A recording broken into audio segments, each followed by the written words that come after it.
Good morning students. இது தென்றல் academy. இன்னைக்கு நம்ம என்ன சம் பார்க்க போறோம் அப்படின்னா 10ஆம் வகுப்பு கணிதத்திலிருந்து அல்ஜிப்ரா அப்படிங்கிற சாப்டர்ல இருந்து எக்ஸாம்பிள் 3.21 அப்படிங்கிற சம் பார்க்க போறோம். சம் எப்படி இருக்கு அப்படின்னா find the square root of 64x power 4 minus 16x cube plus 17x square minus 2x plus 1 அப்படின்னு இருக்கு. இது எடுத்துக்காட்டு 3.21. சரியாப்பா? ஸோ இதில் வந்துட்டு நமக்கு 64 எக்ஸ் அடுக்கு 4 minus 16 X cube plus 17 X square minus 2x plus 1 என்பதின் வர்க்கமூலம் காண்க அப்படின்னு தமிழில் கொடுத்துருக்குறாங்க. இப்படிய வர்க்கமூலம் அல்லது ஸ்கொயர் ரூட் எப்படி பார்க்குறது அப்படின்னா முதல்ல இதை வந்து அந்த ஸ்கொயர் ரூட்டுக்குள்ள எழுதிக்கோங்க. எழுதும்போது நீங்கள் என்ன செய்யணும் அப்படின்னா கொடுத்துருக்கிற அந்த பாலினாமியலுடைய டேர்ம்ஸ் அப்புறம் ப்ராப்பராக அந்த பவரை செக் பண்ணுங்கள், மேலே உள்ள அடுக்கை செக் பண்ணுங்கள். அது வந்து டிசைனிங் ஆர்டரில் அல்லது இறங்கு வரிசையில் ப்ராப்பராக இருக்கணும். இங்கே பாருங்க, எக்ஸின் அடுக்கு 4, எக்ஸின் அடுக்கு 3, எக்ஸின் அடுக்கு 2, இங்கே எக்ஸின் அடுக்கு 1, கடைசி அந்த கான்ஸ்டன்ட் டேர்ம் அப்படிங்கிறது நமக்கு வந்திருக்கு. இங்கே வந்து ப்ராப்பராக வந்து அந்த அடுக்கு வந்து இறங்கு வரிசையில் இருக்குது. ஒருவேளை இங்கே வந்துட்டு சப்போஸ் நீங்கள் ஏதாவது ஒரு டேர்ம் விட்டு போயிருக்கு, ஃபார் எக்ஸாம்பிள் வந்துட்டு இப்போ ஸ்கொயர் டேர்ம் விட்டு போயிருக்கு அப்படின்னா நீங்கள் அந்த இடத்துல என்ன செய்யணும் அப்படின்னா ப்ளஸ் போட்டு 0 போட்டு எக்ஸின் அடுக்கு 2 அப்படி எழுதி அது கரெக்டாக இறங்கு வரிசையில் இருக்கான்னு செக் பண்ணி பார்த்துட்டு நீங்கள் அதுக்கப்புறம் சால்வ் பண்ண ஆரம்பிக்கணும். இது ஸ்டெப்பு 1. சரிங்களா? ஞாபகம் வச்சுக்கோங்க. ஸோ அடுத்து இப்போ நம்ம ஸ்கொயர் ரூட்டு பார்க்க ஆரம்பிச்சிடலாம். முதல்ல இந்த 64க்கு ஸ்கொயர் ரூட்டு பாருங்கள். உங்களுக்கு தெரியும் இல்லையா, அந்த ஸ்கொயர் நம்பர் எப்படி அப்படின்னா இப்போ 1 ஸ்கொயர் அப்படின்னா நமக்கு என்ன வரும், 1 × 1 = 1 கிடைக்கும். சப்போஸ் 2 ஸ்கொயர்னால் நமக்கு என்ன கிடைக்கும், 2 × 2 = 4 கிடைக்கும். அப்படியே நீங்கள் போகும்போது 8 ஸ்கொயர் வரும்போது உங்களுக்கு என்ன கிடைக்கும் அப்படின்னா 8 × 8 = 64 வரும். அப்போ இந்த 64உடைய ஸ்கொயர் ரூட் வந்து நமக்கு என்ன அப்படின்னா 8. சரிங்களா? அந்த 8ஐ வந்து மேலே கோஷன்டாக எழுதிடுங்க, சைடில் டிவைசராக எழுதிடுங்க. ஸோ நம்ம என்ன 2 8s நம்ம சூஸ் பண்ணுறோம் அப்படின்னு நீங்கள் ஞாபகம் வச்சுக்கலாம். அதே நேரத்தில் x⁴ ஸ்கொயர் ரூட் பார்த்தீங்க அப்படின்னா x⁴ ஸ்கொயர் ரூட் வந்து எக்ஸின் அடுக்கு 2ன்னு கிடைக்கும்.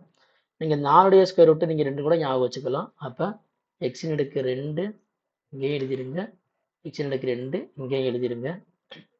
இப்போ ரெண்டையும் நீங்கள் மல்டிபிள் பண்ணி அந்த கோஷன்னையும் இந்த டிவைசர் நீங்கள் மல்டிபிள் பண்ணிங்கன்னா 8 8 64 கிடைக்கும். 64 எக்ஸின் அடுக்கு 2 எக்ஸின் அடுக்கு 2 ரெண்டையும் பெருக்கும்போது உங்களுக்கு என்ன கிடைக்குன்னா எக்ஸின் அடுக்கு 4ன்னு கிடைக்கும்.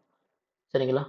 இப்போ நீங்கள் என்ன செய்யணும், இந்த வழக்கம் போல் அந்த அல்ஜிப்ராய்க் சப்ட்ராக்ஷன் மாதிரி நீங்கள் என்ன செய்யணும், அதை வந்து சப்ட்ராக்ட் பண்ணிடணும். சப்ட்ராக்ட் பண்ணிங்க அப்படின்னா இந்த சைனை சேஞ்ச் பண்ணுவீங்க, கீழே உள்ள சைனை சேஞ்ச் பண்ணுவீங்க. பாசிட்டிவாக இருந்தால் நெகட்டிவாக மாற்றணும், நெகட்டிவாக இருந்தால் பாசிட்டிவாக மாற்றணும். இங்கே நமக்கு பாசிட்டிவாக இருக்குது, ஸோ நம்ம நெகட்டிவாக மாற்றிக்கலாம். இப்போ நீங்கள் இதை வந்து ஆப்ரேட் பண்ணும்போது உங்களுக்கு மேலே பாசிட்டிவ் 64 இருக்குது, கீழே நெகட்டிவ் 64 இருக்கும்போது இந்த டேர்ம் நமக்கு டோட்டலாக கட் ஆயிரும் அல்லது 0 ஆகிடும். சரிங்களா? ஓகே. ஸோ நம்ம அடுத்து நம்ம என்ன செய்யணும், அடுத்து நம்ம இது ஆர்டினரி டிவிஷன் மாதிரி இருந்தால் அங்கே வந்து ஒவ்வொரு டேர்மாக கீழே நம்ம இறக்குவோம். இப்போ என்ன செய்றீங்க அப்படின்னா இந்த ஸ்கொயர் ரூட்டுக்கு எப்பயுமே 2 டேர்மாக கீழே இறக்கணும். சரிங்களா? அடுத்த 2 டேர்ம் நமக்கு என்ன இருக்குது, minus 16x³ plus 17x square. 2 term நம்ம கீழே இருக்கிறோம். ஸோ 2 டேர்மை கீழே ஆகிட்டு அடுத்து நம்ம என்ன செய்யணும் அப்படின்னா மேலே கோஷனில் என்ன இருக்கோ அந்த டோட்டல் டேர்மையும் 2ஆல் மல்டிப்ளை பண்ணி எழுதிடுங்க.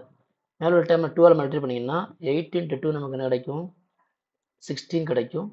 எக்ஸ் ஸ்கொயர் பெருக்கும்போது நமக்கு எக்ஸ் ஸ்கொயர் அப்படி வந்துடும். பெருக்கிறதுக்கு நமக்கு அந்த நம்பரை மட்டும் பெருக்கினா போதும், எக்ஸ் ஸ்கொயர் அப்படி நம்ம எழுதிட்டா போதும். ஓகேங்களா? ஸோ இப்போ மேலே உள்ள கோஷன் 2ஆல் மல்டிப்ளை எழுதியாச்சு. இப்போ அடுத்த ஸ்டெப் நீங்கள் என்ன செய்யணும் அப்படின்னா இந்த ஃபர்ஸ்ட் டேர்மையும் இந்த -16x³ இருக்கு இல்லையா, அந்த ஃபர்ஸ்ட் டேர்மை அதாவது -16x³ அந்த ஃபர்ஸ்ட் டேர்மை நீங்கள் இங்கே மல்டிப்ளை பண்ணி எழுதின டேர்மோட வச்சு டிவைட் பண்ணுங்கள். So 16x². இதை நீங்கள் டிவைட் பண்ணிங்கன்னா உங்களுக்கு என்ன கிடைக்கும்னா மேலே வந்து பாசிட்டிவ் இருக்குது, கீழே மேலே நெகட்டிவ் இருக்குது, கீழே பாசிட்டிவ் இருக்குது. ஸோ சைன் சேஞ்ச் ஆகும்போது நமக்கு எப்படி வரும்னா அது நெகட்டிவ் கிடைக்கும். 16 கேன்சல் ஆயிரும். மேலே எக்ஸ் 3 டைம்ஸ் இருக்குது, கீழே x² நமக்கு இருக்குது. ஸோ நம்ம எதை கேன்சல் பண்ணும்போது நமக்கு எக்ஸ்ன்னு கிடைக்கும். ஸோ -x அப்படிங்கிறது நமக்கு ஆன்சர். இந்த -xஐ மேலேயும் எழுதுங்க, -xஐ இங்கே சைடில் டிவைசராக எழுதணும். சரிங்களா? ஸோ எப்பயுமே நம்ம எழுதும்போது கோஷனாக எழுதணும், டிவைசராக எழுதணும். இப்போ இந்த -xஐ வந்து இந்த எக்ஸை வச்சுக்கிட்டு இந்த 2 டேர்மை நீங்கள் என்ன செய்யுங்க, மல்டிப்ளை பண்ணுங்கள். மல்டிப்ளை பண்ணால் மைனஸ் இன்ட்டு ப்ளஸ் நமக்கு மைனஸ் ஆயிரும். அதே மாதிரி 16 1 இங்கே கோஷன் இந்த கோஎஃபிஷியன்ட் வந்து நமக்கு 1 இருக்குது. 1 × 16 நமக்கு 16. எக்ஸ் இன்ட்டு x³ இருக்கும்போது நமக்கு x³ கிடைக்கும், x³ கிடைக்கும். அந்த நேரத்தில் இந்த -x இந்த -x பெருக்கினீங்க அப்படின்னா அது மைனஸ் இன்ட்டு மைனஸ் நமக்கு ப்ளஸ் ஆயிரும். x இன்ட்டு x நமக்கு x² கிடைக்கும். சரிங்களா? ஸோ இப்போ மறுபடியும் இதை நம்ம சப்ட்ரை பண்ண போகிறோம். சப்ட்ரை பண்ண நம்ம என்ன செய்யணும், சைன் சேஞ்ச் பண்ணணும். பாசிட்டிவ்னா நெகட்டிவ், நெகட்டிவ்னா பாசிட்டிவ். ஸோ சைனை சேஞ்ச் பண்ணியாச்சு. சைனை சேஞ்ச் பண்ணி நீங்கள் சப்ட்ரை பண்ணுறீங்க அப்படின்னா இந்த ஃபர்ஸ்ட் டைம் எப்பயுமே கேன்சல் ஆகிடும், ஞாபகம் வச்சுக்கோங்க. இங்கே ப்ளஸ் 17 இருக்குது, இங்கே -1 இருக்குன்னு அர்த்தம். ஸோ 17ல் 1 போச்சுன்னா நமக்கு 16x². சரிங்களா? ஸோ நம்ம சப்ட்ரை பண்ணியாச்சு. இப்போ மேலே உள்ள 2 டைம் கீழே இருக்க போகிறோம். மேலே என்ன இருக்குது, -2x இருக்கா, -2x அடுத்து +1. நம்ம அப்படியே அதை ரெண்டுமே கீழே இறக்கிடலாம்.